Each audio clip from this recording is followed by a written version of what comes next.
After the Warriors had a massive win in Game 1 versus the Rockets, we have some major rumors to discuss ahead of Game 2. But before we get into all of those, we are almost at our next goal of 85,000 subscribers. So if you're a diehard Warriors fan and you love Warriors content, we give you daily Warriors content, news, rumors, injury updates, and live shows whenever the Warriors play. We had an awesome time on our watch party last night against the Houston Rockets, where over 200,000 people tuned in. So if you love the Dubs, you want to be a part of it, go down below and hit that sub button right now.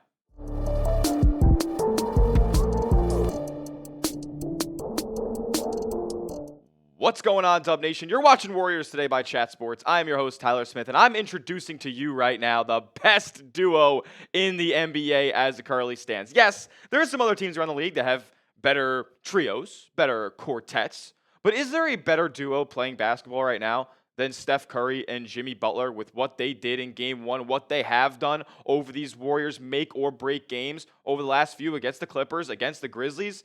I don't think there is. What they did against Houston last night was magical. Steph was just feeling it. It felt like whenever he threw the ball up, it was just going to find the bottom of the net. I mean, he was walking into 35-footers. He was falling away into the first row of the crowd and still hitting jumpers at a super high level. And Jimmy just continues to do it all. Like, Steph comes out of this game, starts 0 of 3 from long range, and then proceeds to hit 5 of his next 6. Like, he just puts on a show, and the way that Jimmy's able to complement him has been awesome at using him as a pick-and-roll roll man, or using him in that dunker spot to just be available and be a connector, and somebody who's constantly scanning the floor for Steph to get these open looks for 3.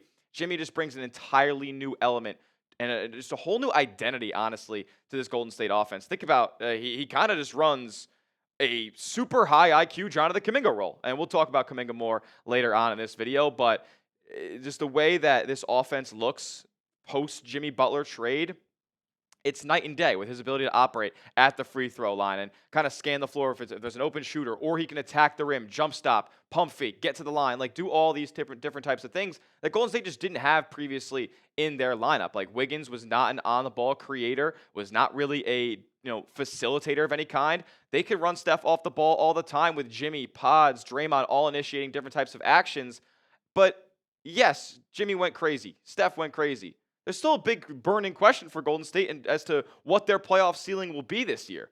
Who's going to help out this situation? Who's going to come in and step up in the biggest moments when, Curry's missed a couple in a row, or Jimmy is on the sideline and or maybe he's in foul trouble, or he just can't hit a jumper to save his life, because we know there's spells where Jimmy can't hit jumpers, even though he's elevated his play over the last few games in that regard as well. But in the second quarter, so Jimmy and Steph scored the first 12 of the first 18 points from Golden State in that first.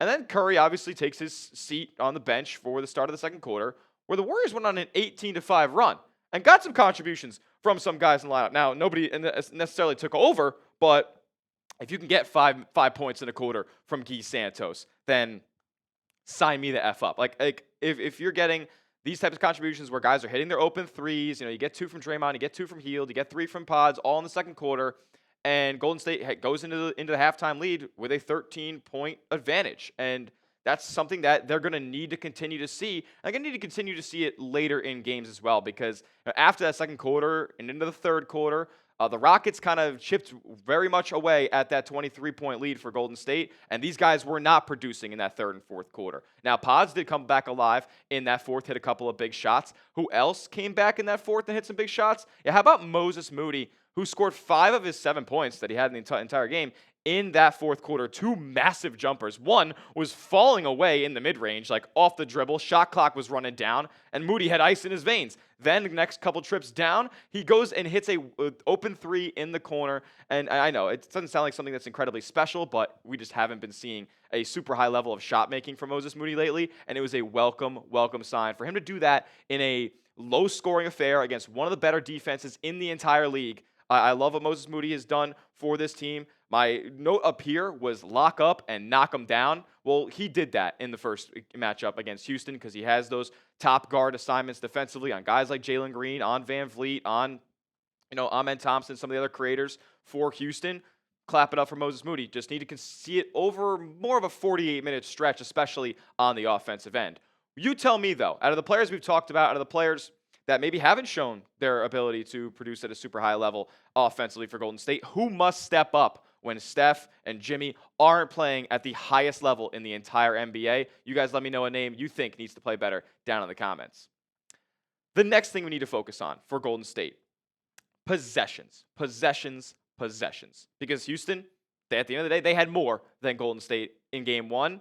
And a big reason why was because of their double big lineup that for some reason works. Steven Adams and Alperen Sengun on the floor together is dangerous for opponents because they have, when they share the floor together, an offensive rebounding rate over 50%. So every time the Rockets shoot a shot and it misses, there's a greater than 50% chance that they will get another possession, another look at the rim with Steven Adams and Sengun on the floor. And the Golden State Warriors just don't have a ton of size to combat that. I mean, Steven Adams in game one had 5 offensive rebounds.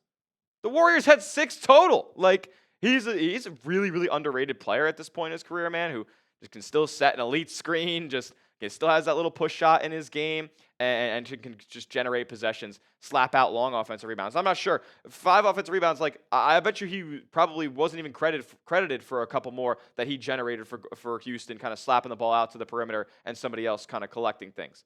Like, he's a problem for Golden State. And like I said, they don't have the size to combat it, so much so that Steve Kerr is pulling lineups out of his rear end to try to combat this lineup. He played Kevon Looney and Quentin Post on the floor together for a couple of stretches in game one for the first time. They played a whole 1 minute together in the regular season. So, and the lineup did not work out all that well. Quentin Post is just not a plus defender at this point. He's going to foul a lot. And Kevon Looney, I mean, he's an undersized center to begin with. So they really could just not match the size. And Sengun and Steven Adams aren't the only, tall figures, big size players that Golden State has to worry about at this point. How about Jabari Smith, who's missed the last couple of games with a groin injury, who balled out in the last regular season meeting between Houston and Golden State? He played pretty well last night, and the minutes that he got as well was a huge factor in Houston cutting down the deficit from Golden State all the way in that late third and early fourth quarter. He's going to be a factor moving forward. I think he's going to play a ton of minutes, and they're also going to run him on the floor with Steven Adams and Alperen Sengun and really just have a trio of tall stacks of water who are going to generate more and more possessions.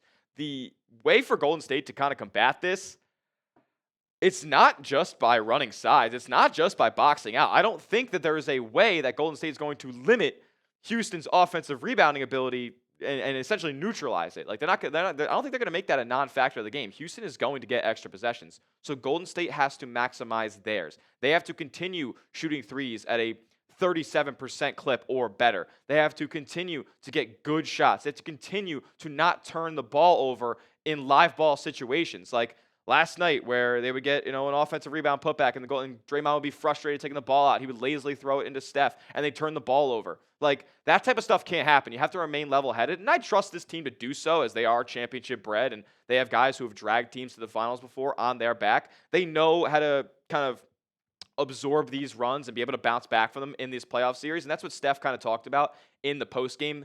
Their veteran ability to kind of absorb these runs and come back and keep those leads, as compared to a young, hungry Rockets team that maybe just can't do those types of things. But next up, we are going to talk about Jonathan Kuminga. Probably why you clicked on today's video is there are major rumors about his future in Golden State as he received yet another DNP in game one. We'll talk about that in just a moment. But first, I got to give a huge shout out to our proud sponsor on the program, and that is Prize Picks. Prize Picks is America's #1 daily fantasy sports platform because it's daily fantasy made easy. Here's how it works. You just pick a sport. Any sport if you want. Basketball, baseball, hockey, esports, college sports, golf, bowling, darts, doesn't matter. And just pick more or less on 2 to 6 player stat projections. You can actually combine those sports in a lineup if you want to and mix and match. It's so much fun to play. And you can win up to 2,000 times your money when you use Prize Picks. They're always trying to hook you guys up with incredible deals as well to make it easier for you to watch your favorite sports and win real money in real time. Like Taco Tuesday, where they discount stat projections. Flex Friday, where if you lose your lineup, they'll give you back to you your entry in promo funds up to $20. As for the lineup that I'm rolling with for tonight's playoff action, I decided to go with Karl Anthony Towns more than 3.5 assists, one of the more underrated passing bigs in the league. Give me Aaron Gordon less than 16.5 points. He had trouble against the Clippers last time out. They have some matchups to throw at AG. And then Jamal Murray more than 9.5 rebounds plus assists. I think he's going to fill up the stat sheet, and hopefully he does. And what is going to be a very exciting series between Denver and LA. You can tell my picks, you can fade my picks. Just make sure you go and do it at Prize Picks. Download the Prize Picks app today. Use the promo code CLNS for $50 instantly when you place your first $5 entry. You don't even need to win that entry to receive the $50. It's guaranteed. Prize Picks. Run your game. All that information will be clickable down in the comment section and description of today's video. Okay, so is Jonathan Kuminga's time with Golden State up? I would say signs point to yes, to be quite honest. The Warriors might lose him, though, for nothing in free agency, given the financial constraints that they will be on and the situation that Kuminga is in with full bird rights attached at this point. Dan Faval of Bleacher Report gave us a little bit of a painted picture as to the scenario with Kuminga heading into free agency. He says, because Kuminga will be a free agent with full bird rights and in line for a raise that exceeds 20% of his current price point at $7.6 million, he and the Warriors will be subject to the base year compensation provision.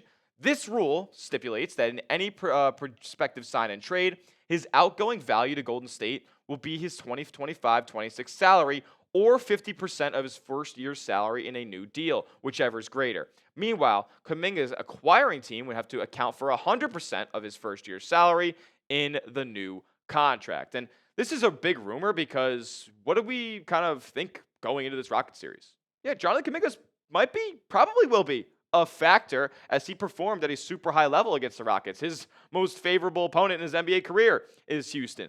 But again, he's not in the rotation currently. Wasn't in against the Clippers in the last game of the regular season. Wasn't in the Memphis play-in game. And was not a part of Steve Kerr's rotation in Game 1 versus the Rockets. And I can see why.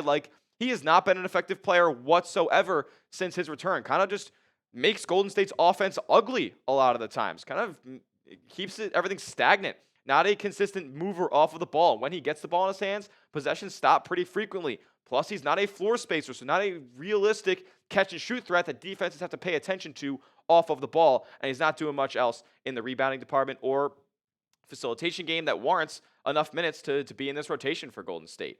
Now, there is a rumor headed around where he might be headed in 2025, and that's the Brooklyn Nets. According to Mark Stein and Jake Fisher, two really tapped-in NBA insiders that we've cited a ton here on the show, they said the Nets have, quote, long loomed as a potential suitor for Jonathan Kuminga. Now, do I hate the idea of Kuminga leaving in free agency? No, I think I've been pretty clear about what I think of Jonathan Kuminga and his fit on this roster. I don't think it's great.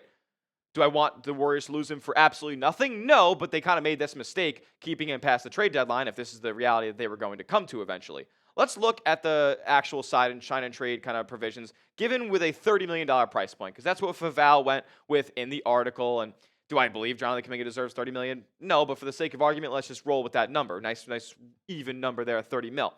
2025-26 salary would be $30 million. The new team has to take in all that salary at $30 million total. Golden State would be sending out in a sign and trade $15 million, which is half of that new deal. So what they can bring back in a new deal is Kuminga's current salary plus what they have to send out.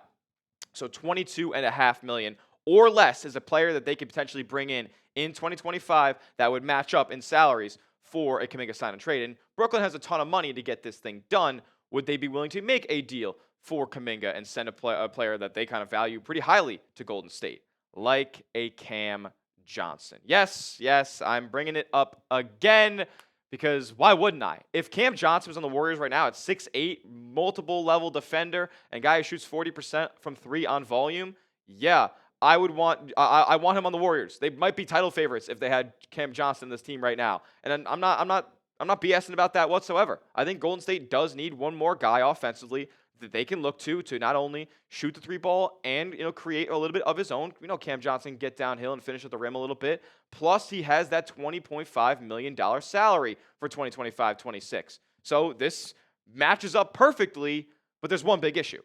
Brooklyn doesn't have to do that. They can just sign him outright and call Golden State's bluff on whether or not they would actually end up matching the restricted free agency contract that he gets. Because remember, in restricted free agency, Golden State can match any offer sheet that Jonathan Kuminga signs and bring him back to the Bay Area. But if that's the case and Brooklyn goes out there and offers him $30 million and Kuminga accepts, should the Warriors do that? That's my next question to you guys here on the show. Should Golden State match a $30 million a year contract for Jonathan Kuminga? You let me know. Type Y for yes, type N for no on whether or not Kuminga's worth $30 million to bring back to the Bay. So I would say no, personally. And the reason being is that with the Warriors financially constrained the way they will be, and they're not a second apron team or anything like that. They're not the Celtics and they're what's going on in their books, but they're not the most financially flexible team. There's not a lot of teams in the NBA that are. And Golden State, if they were to bring back Kuminga on a $30 million a year contract, they cannot afford for that to be a depreciating asset. They cannot afford for him to look like a $15, $20 million player when they're paying him $30 million. It's not realistic, and it's not a way that Golden State's going to reach the championship heights that they want to in this Jimmy Butler, Steph Curry, Draymond Green era over these next 3 seasons. With what we know right now, with Jonathan Kuminga being out of the rotation, doesn't really fit on the floor for Golden State at all, and definitely not with Draymond and Jimmy, the best course of action might be to let him go. And if that means that they can't get anything left in return, at the end of the day, that might just have to be the reality. But I would like to get something back for Jonathan Kuminga. Doesn't look like he has a positive future in Golden State for much longer. Make sure you are subscribed to the channel, though, because if anything happens with Kuminga and if any news breaks before Game 2, we'll bring it to you right here at Warriors Today. So lock us in as your #1 spot for Warriors content on YouTube. We're almost at 85K. Go down below and hit that sub button. We'll see you guys all in the next one, and we'll be live for Warriors Rockets Game 2 on Wednesday. We'll see y'all then, and as always, let's go Dubs.